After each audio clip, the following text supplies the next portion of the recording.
Hello, everyone. We've made it to the last webinar of the year and our last webinar of our mini series, The 5 Pieces of Compliance. We are so excited to spend some time with you today and our guest speaker from Whip Around, Mary, to talk about the smart investment for your fleet, preventative maintenance. As always, we have some quick housekeeping before we get started. We will be having a Q&A at the end of our session, so please feel free to throw in any questions at any time that we can address at the end.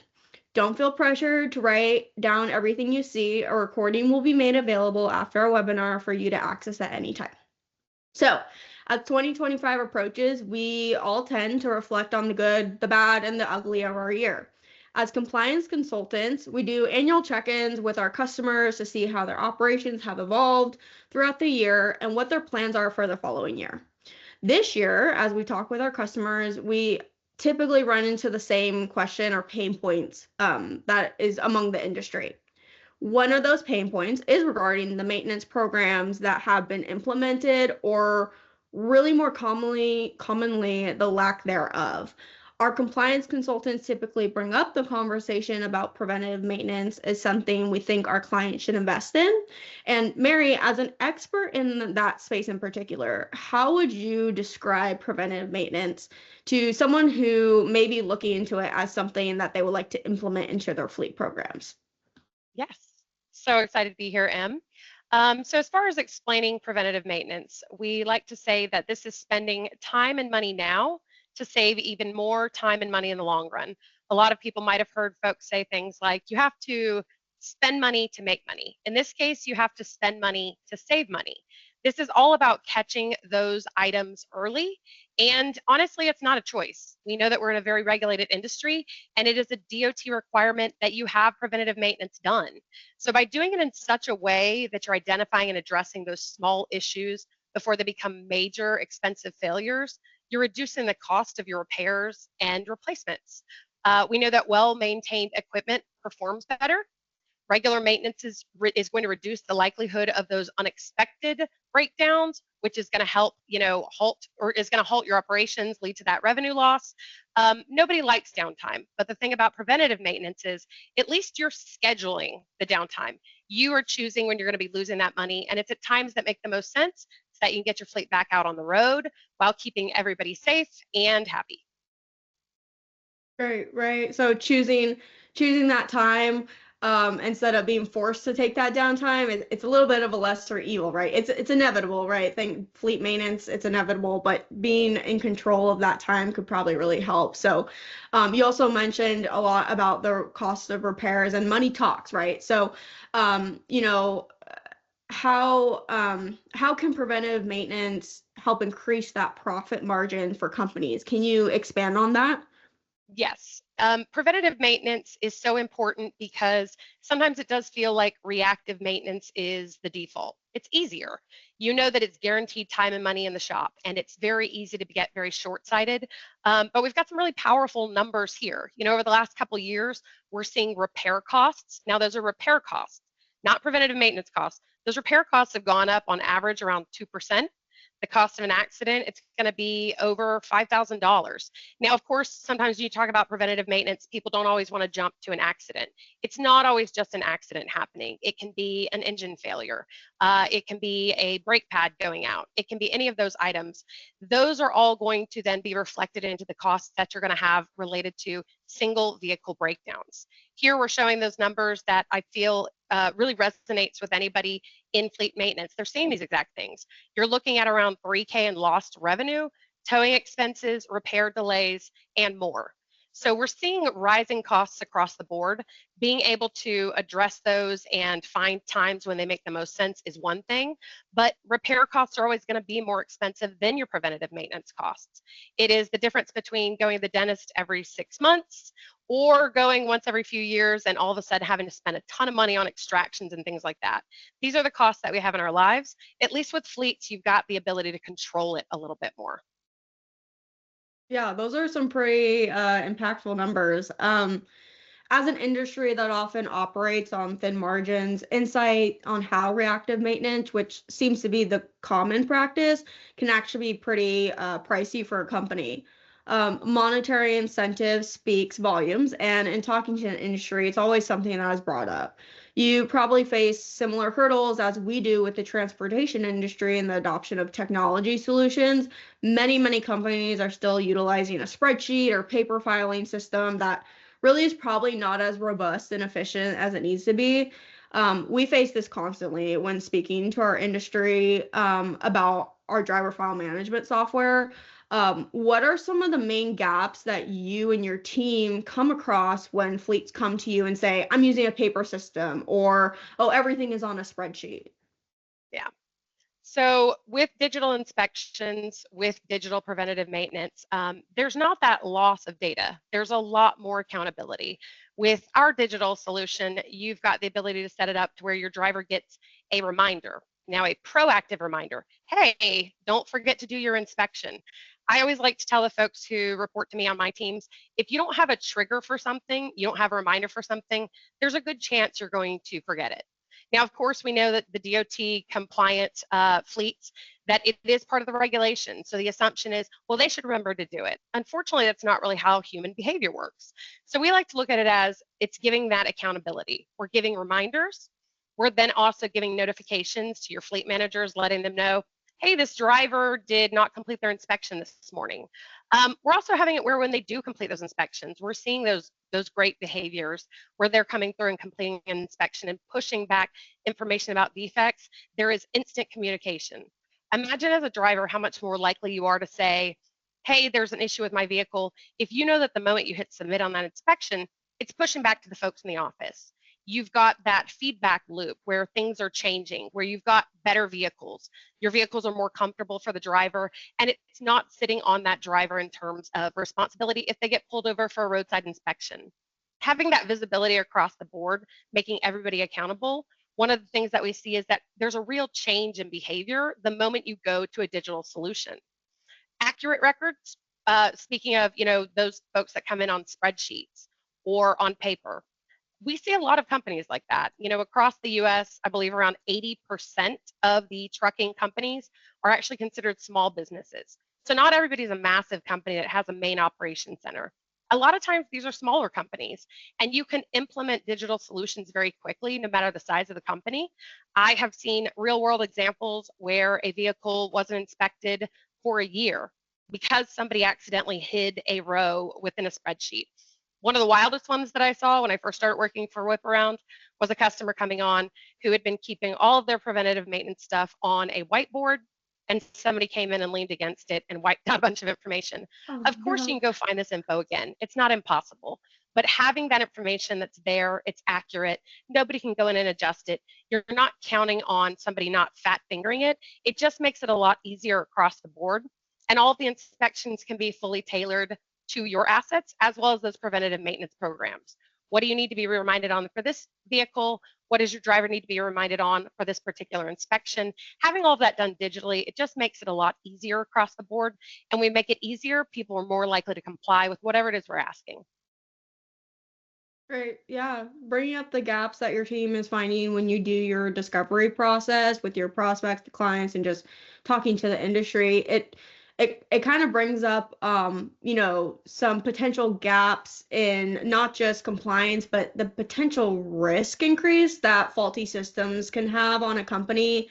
Is there any evidence that shows that having a good preventative maintenance program can improve the safety outcome for fleets compared to those who are utilizing like a more reactive maintenance structure? Absolutely. There's a ton of data across this one, but then there are also some of the other additional things that you see related to these. One of the things that we hear again and again and again across the board, across the industries, across our country, is how difficult it is to bring in and keep drivers. We constantly hear folks saying that it Mhm. can be very difficult to attract and then retain that talent. When you have a culture where the vehicles are safe, where they're compliant, where the driver is not going to get hit with something that reflects poorly on them because the vehicle they were in that day, especially for we've got a situation where you're slip seating.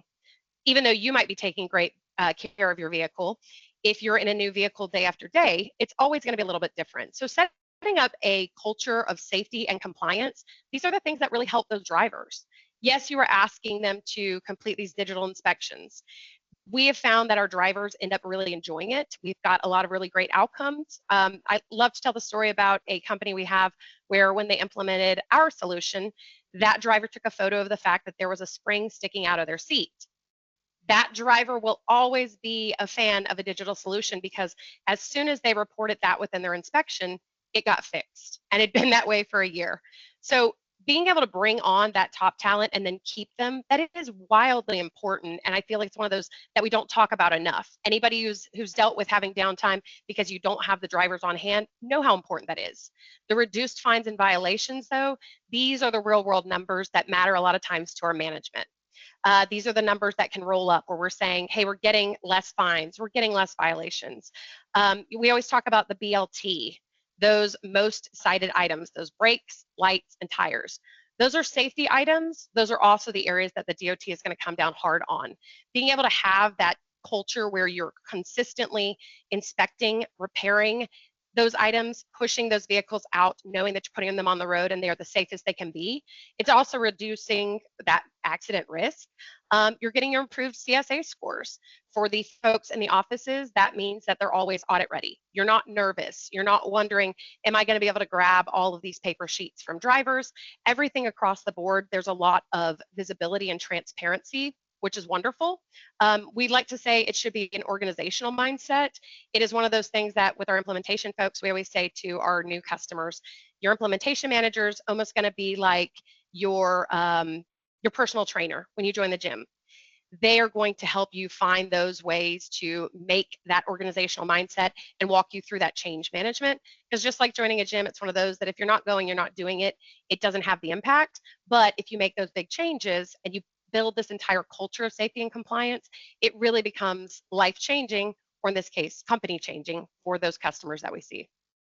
Yeah, I really like that you brought up the driver perspective on things. It's not just, getting a ticket or getting into an accident because of something faulty. I mean, I always argue that drivers, they're your biggest asset, right? So you need to keep them happy. And nobody wants to get into a truck being like, is it going to break down on me on the side of the road? It's just nobody wants that. So I really like that you brought that up, and developing that safety program and even more importantly, a strong safety culture is so crucial. And a good way to gauge if there is a problem present is really by measuring it. And I talk a lot about how the industry has been a little reluctant to take the leap into the digital age, but it's pretty crucial to get good data on your fleet's performance. For the fleets that are starting to take their data and performance tracking seriously, are you seeing a shift in their fleet performance overall? Absolutely. Having that fleet data is changing companies across the industry for the better on a daily basis. Mentioning that when a driver completes an inspection, that it then pushes back into the folks in the office, seeing how that changes the way that they react to things, taking away those blind spots, giving real world, real time data, having photos of exactly what a driver is reporting. So they report it before they start a 7 a.m. shift. By the time they come back in the evening, you can have a fuse to replace something ordered. Being able to really analyze those patterns. How do we need to plan for the coming weeks, the coming months? How do we need to plan for our vehicle purchases? Having all of that information and really being able to analyze that, it's something that at larger companies, it's a little bit more expected. With smaller companies, this definitely scales up and scales down. With anything digital, you can absolutely implement these no matter the size of the company. Again, for a lot of our customers, they're going to be smaller, and having all of that data there and being able to optimize their maintenance, be able to look and figure out, well, we've got a holiday coming up, this person's going to be out. Hey, let's go ahead and plan the maintenance for then. These are the things that across the board, really wonderful fleet managers, operations managers have been doing for decades. This is just one other tool to help them more quickly do that. I also like the fact that we're pointing out here that we've got a lot of integrations available within the tools within the industry. Our particular solution integrates with quite a few of the largest ELDs out there, Samsara, Motive, Geotab, Verizon Connect, being able to take all the information that you have from platforms where if you've got, DOT requirement to have an ELD on board, you have to have that anyway. So how are you better utilizing that data in a really cost-effective manner? Having that visibility for smaller companies is wildly, wildly empowering and exciting. Again, we've had great people doing this type of work across the years. As we've got digital solutions that are, coming more to the forefront, and it's becoming now more of a standard instead of groundbreaking. We're really seeing all of that fleet data really be able to help people, no matter the size of their company, make massive, wild changes to what they're doing, and seeing all of them benefit from it. Right. Yeah, these are all really awesome outcomes for those who are, gathering data from their maintenance programs and making their data work for them.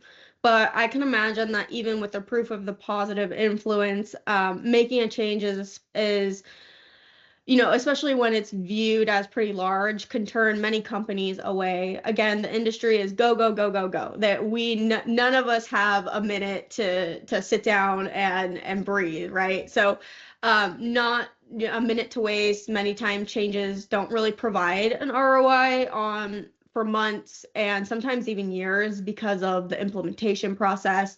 As the industry evolves and solutions get better, the downtime or implementing solutions goes down. So does adopting a preventive maintenance program kind of follow this trend? And what's the expected ROI on a fleet that wants to make the switch from a reactive to preventative approach?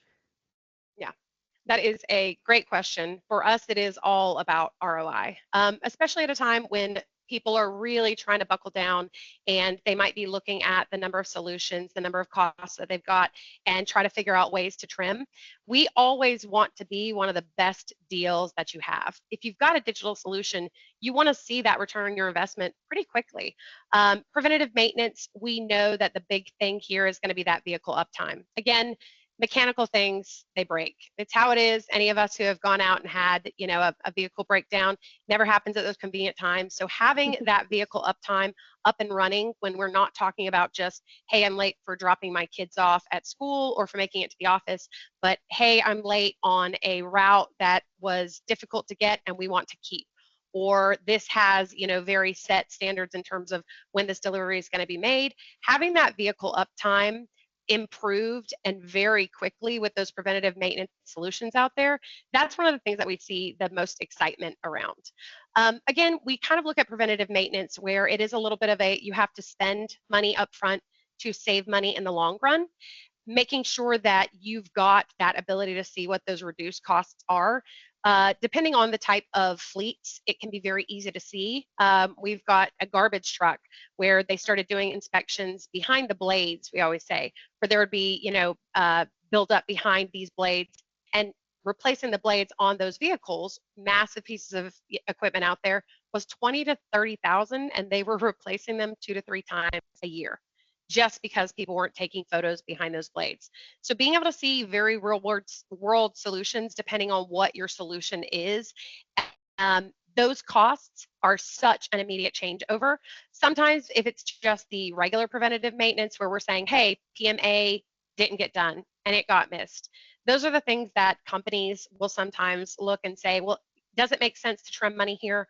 We know that mechanical solutions, there's no way around it. That is how equipment is designed. They're going to need oil changes. They're going to need tire changes.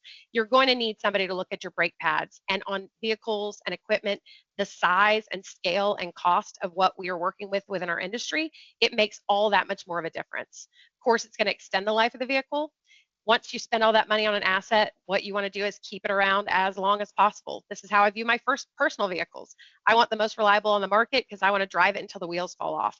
When you're talking about a piece of equipment that's $100,000 and up, you absolutely want to have that vehicle life lasting as long as you possibly can. So spending a little bit of that money up front in terms of preventative maintenance is a pretty easy sell. Knowing that if you've got a vehicle that's maintained very well, it's also running well. Fuel efficiency is the big one, outside of our vehicles and the cost of our drivers. Fuel is typically one of the largest ones out there. Being able to have those vehicles running and maintained out on the road as quickly as possible and running in the most efficient way, these are real dollars that we are talking about saving on a year over year basis. Being able to find things like better insurance rates if you've got that CSA score and you're needing to get it out of this particular area where you're required to have these DOT inspections. That is one thing, but then just the insurance rates associated with those. These safety scores matter. These are the things that change our real world costs day after day. So being able to impact all of those, it's a lot of little changes that adds up to a massive amount on a per vehicle and on a per company basis. Well, yeah, I mean that's proof right there. I mean the time and money a company can save is huge. So I'm a fleet manager who is fed up with wasting both time and money, and I'm ready to implement a preventative maintenance program. So where do I start? So we essentially have our breakdown in terms of how you build your plan out. So obviously, know upfront, what are the assets? What needs to be inspected? One of the best questions that I like to ask people when they first come on is, what are your vehicles that are brand new? What are the ones that we need to be very careful about, not just regular preventative maintenance, but what are those that you might have in that book from your OEM showing PMA, PMB, PMC? What are the things that might get missed there? So really understanding what are the vehicles that we have and how do we want to address them? What do each of them specifically need? And being able to make sure that you're tailoring everything around that vehicle and the preventative maintenance for that particular one. Then looking at the folks internally. There is some change management that's going to be involved anytime you make an adjustment to the way that you do things. Having clear-cut roles and knowing, hey, for this role, this person is going to be the one managing our defects. This person is going to be the one that will be scheduling these work orders. It's very important to do that and to set clear expectations. Then from there, you start building the day-to-day items. What are the driver checklists that you want to have? What inspection forms do you want to have in place? Does it make sense the way that these are laid out? Do I have my reminders set up in a way that's going to actually trigger action by a human? The goal is to make sure that every action and every step that we're doing makes sense. If it doesn't make sense, then let's remove it. Let's customize it. Let's make sure that everything you have makes it easier for people to do their jobs, even if it is a few extra steps. Opening up that communication and getting everybody involved and helping them understand why we are doing things, to me, is one of the easiest ways to go about it. Because of course, everybody wants to make a change, but we also want to explain to them the impact of this. If we're asking them to do a bunch of activities and we're not tying them to the why, it can be frustrating. So we like to make sure that we got a lot of communication around the process and we're explaining to everybody from the drivers, to their back office managers, to their higher ups, the why of it. Then we're looking at organizing the records and bringing it in. Then, of course, assessing what we've set up individually, what we've set up initially, and then saying, hey, does that work? Do we need to change it for this group? Do we need to change it for this vehicle? And continuing to adapt. It's an ever-changing world. Everything adjusts. If we realize that something doesn't work in terms of this type of preventative maintenance program, do we need to change it? Are we not giving enough of a warning up front? Does this particular form not make sense? Is it asking a driver to get in their cab, then go under the hood, then go to the back, then get into the cab again? Making it make sense for the people who are actually using it is wildly important anytime you're building these out. Because you can have wonderful grand plans and ideas, but there are real world people that have to execute on them. So we like to make sure that we are living in a very reasonable world where we are humans and we're looking at human behavior when it comes to rolling out anything new in terms of digital solutions. Great. Well, you've touched on some really awesome things. I do want to learn a little bit more about Whip Around in particular. So if you could share with us Whip Around and the solution you guys offer. Yes, I am passionate about Whip Around. I have been with the company for over 3 years now, and watching how we are genuinely changing the way that fleets are maintained and seeing how easy it is to launch is amazing. So we've got a comprehensive maintenance program. We've got a way for our drivers to do these amazing digital inspections. I always look at it as a two-prong approach. If I'm a fleet manager, I can't necessarily be out there every single day looking at every single vehicle. So I look at a driver as one of the most important people in this process. They are the eyes and ears. They are the ones who are completing the inspections. So making sure that they've got wonderful training on it, that they understand how those inspections are going to pull back into the folks in the office is important. We make it very easy. We've got a wonderfully implementable solution. I don't just say that because I manage our implementation team. We got an award from G2 for that this last quarter. So it's super easy to launch. Custom inspection forms where you can put in forced photos so that you're seeing that real live data coming in every day. Drivers can mark up the pictures so they're not just saying, hey, there's an issue here. They are providing photos, comments, and you've got a back and forth conversation that happens around those. You're getting more reliable data. It's very seamless. It's not asking them at the end of a long day and a long shift where they've been dealing with crazy drivers, distracted drivers, weather, whatever other issues, then having to come in and also, oh, let me remind you about these items on the paper inspection from 6 a.m. this morning. It's all pushing over. That information then pushes over to the second hand of this dual prong solution to our preventative maintenance. That information that they're including around the engine hours, the mileage, those are then triggering those service programs. So when we talk about making your preventative maintenance easy, the driver's completing an inspection anyway, where they're logging how many miles they've gone, what is the current odometer reading. That is then triggering these service programs. So it's not asking somebody else, oh, hey, don't forget, did you go and do the math on what Mary's inspection form said this morning to see how far it is from the last time she had an inspection? It all becomes very easy. The goal is to make everybody's lives simpler, not to add more to it. All of those things combined, we're looking at that preventative maintenance programs, preventing your future defects, making it to where your drivers can get out of the road and get paid more in better vehicles that are in better shape. So we do say it's a set it and kind of forget it. I think going back to an old infomercial, but it really does tend to work that way, kind of seamless from one area to another, which we love. So one of my favorite stories about Whip Around is around our dipsticks. Not long after I joined the team and was onboarding drivers, we have our standard pre-trip that follows with all the DOT pre-trip items. And one of the things on there is after we ask them to check their fluid levels, we also recommend that our customers take photos of their oil dipsticks. I had a customer who came back to us after we'd onboarded them and said, wow, I love this solution. I've got a real world example that you guys should share, where they had a pretty new vehicle. It was still under warranty. They had gone back to the OEM because they were having some engine issues, and the OEM said, sorry, it's outside of warranty. You didn't do your oil changes as you should have. They were able to go back and grab 6 months of driver pre-trip inspections where every single day those drivers were taking a photo of that oil dipstick. And the photos have to be taken live. You can't grab them from a photo library. So in terms of compliance, they're in a great situation. And we're able to go ahead and use that. Got a $10,000 engine repair covered because of it. So it's pretty exciting to see real world solutions and watching it impact our customers like that. Yeah, that's awesome. A couple of other success stories here. Real world numbers from some of our customers. With ALC Freight, they had a lot of excess inventory. They started using our inventory solution as well, which is included within our inspection and maintenance platform. Cut their expenses by 53% in 1 year. There was a lot of stuff that was just kind of sitting around that they didn't realize. Seeing those maintenance expenses go down over the first 2 years by a total combined of 34% was huge. Indiana Sign and Barricade is another customer of ours. They're a pre-qualified subcontractor with the Indiana DOT. So before they implemented Whip Around, it took an average of 12 days to correct their defects for them because they are out there doing that work for the DOT. Watching it reduce down to 3 days, they were estimating that they were saving $1,000 per unit over the course of a year due to reduced downtime. For a customer who has 100 units, we're talking about massive savings. So watching them fully eliminate paper-based processes, really great to see these real-world examples, and we constantly hear success stories like this from our customers. Yeah, those are really awesome numbers there. Yeah.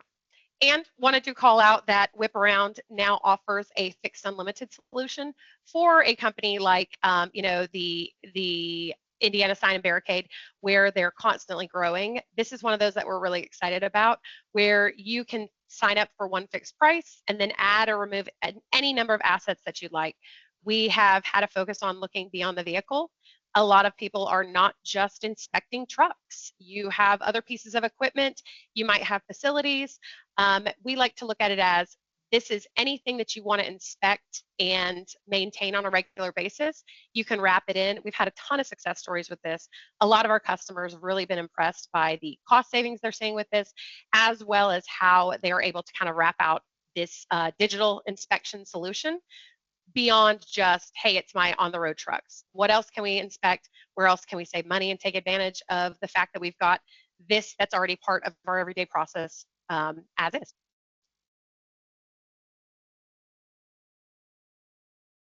Great. So we have reached our mark, but I have two questions that have been thrown into the chat. So please feel free to hang around if you guys have the time to spend a little bit extra time with us. But one question that we have is, with going back to the integration topic, does it push all the data back to the ELD, or does it just stay inside the Whip Around app? How does that work? So ours communicates back and forth. There are a few different integrations. We are launching new integrations almost monthly at this point. We just recently integrated with Links Up, which was very exciting. So we have bi-directional data pushes. There are also some things that are very unique when you integrate an ELD with Whip Around, where with your ELD, you might be able to get a notification that your vehicle is moving. But with a company like Whip Around, one of the unique things that we've seen that I don't even know if I realized was fully unique across the industry is the ability to then get a notification that your vehicle is moving without an inspection. Those are the important things that actually end up, again, if we're talking about real world cost, not just rhetoricals, not just, what is our estimated return on investment. Having anybody who's ever had a situation where a driver gets pulled over and doesn't have the ability to show that they did an inspection, having that type of item where we're watching these two tools work together so nicely is really amazing. And the fact that that is a bi-directional, and we've watched that information communicate back and forth, it's really exciting to see what it looks like when companies go all in on digital and kind of go back and forth here and there. Cool. So we have another question. So how can fleet managers encourage the adoption of digital tools among drivers and operators when typically drivers in particular are not very fond of new adoptions of technology? We've seen that with the ELD mandates. We've seen that with a lot of different technology. How how do you coach your customers into that implementation? Yeah. We just rolled out a tool within the last week where our customer success managers are reaching out to their customers and going through and helping them understand and start to look at kind of driver efficiency. One of the things that we see a lot, how do you encourage or motivate anybody? Essentially, there's two main areas of looking at it. It's honey, it's rewards, it's incentivizing, or it's the hammer, coming down hard on people. I've seen fleets do it in a variety of ways. I would say for the most part that incentivizing makes more sense because of the fact that the reality is that it's difficult to find and keep good drivers. And we want to make sure that they're invested in the tool. I would say as far as like implementing and getting our drivers up and running, I am consistently surprised and have been shocked since I started how well the drivers take to it, because of the fact that we a lot of times have these real world solutions. The example with the spring, these are real examples that we're throwing out there, not just, story time, where drivers have come in, they inspect with a digital solution, and things change, things get better. When you've been doing the same thing for years and years, it can be hard to understand that change is possible. But by having that change management happen, your drivers and within the office folks, and have it change that organizational mindset, you really get buy-in from the drivers because they're seeing the positive impacts of it. It's that much easier for them to grab it. We have a solution called Whip Around Wallet, where we can also have things like insurance cards, any of that information, they're available on their phones. And it also triggers reminders to the folks in the office. So if a driver gets in and they get pulled over and they need something, they can reach out to the office and say, hey, I need you to upload this, have it right there in Whip Around Wallet. And instead of it being a text that they're trying to show a DOT officer saying, no, I've got it, they've got that solution right there that they can pull it up. And those electronic documents are accepted across the country, which is amazing. So our drivers end up being, surprisingly, a lot of times some of our biggest and best advocates. Nice. And then last question that we have, how can smaller fleets justify the upfront cost of additional inspections and maintenance tools? I love this because I did speak a little bit about, how implementable a solution like ours is. Mm-hmm. The upfront costs, if you start to compare how much you spend on a digital solution, actually ends up being, over the course of time, less expensive for the most part than if you were buying carbon copy books, which is surprising. Um, I feel like it's one of those that I would absolutely encourage anybody to reach out to us. We would love to kind of talk you through that. But the upfront costs for us are not bad because for us, being a inspection and preventative maintenance solution, there's not a hardware component. So you don't have a fixed cost. If you have Mm-hmm. a smartphone or a tablet, you can launch this and launch it pretty quickly. It is an easy setup, it is cost effective, and then you get all of those other benefits that we talked about today. I feel like a lot of times when you're listening to folks like me come on and talk about these things, it can feel very pie in the sky, but we actively bring in customers that maybe have 5 to 10 vehicles every single month. It is not unusual for us. We like to appeal to a wide variety. We've got customers that have 10,000 assets. We have customers that have 10. There is a wonderful offer with our free trials, and I feel like that's one of the great things about having a software solution instead of a hardware. You don't have to buy anything up front and then wait to see if it bites you.